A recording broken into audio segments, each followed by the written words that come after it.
Example 3 देखिए, right the set ए, ये हमें सेट ए दे रखा है इन सेट बिल्डर फॉर्म, हमें इस सेट को सेट बिल्डर फॉर्म में बनाना है, यानी in the form of statement लिखना है। तो यहां पर जो सेट ए है उसको मैं यहां लिख दूं, A is equal to 1 4 9 16 25 and so on.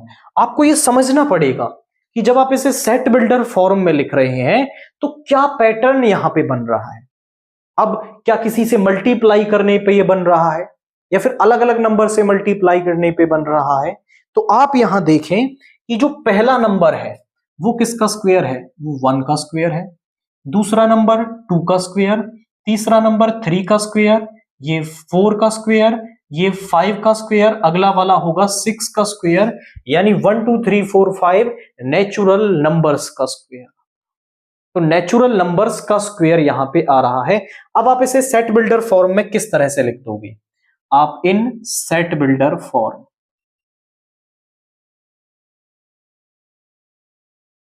हम यहां लिख देंगे ए जो है उसके अंदर x एलिमेंट होंगे सच दैट जो x है वो किस तरह का होगा, x है वो n स्क्वायर टाइप का होगा। ध्यान से देखो स्क्वायर आ रहे हैं, x is equal to n square and this n belongs to natural number. अब क्योंकि ये एक इनफाइनाइट सेट है यानी कभी खत्म नहीं हो रहा है, तो हमने कह दिया n belongs to natural number. और अगर कोई लिमिट दी हुई होती यहां पे तो फिर हम उतना ही बताते कि यहां से यहां तक के नेचुरल नंबर।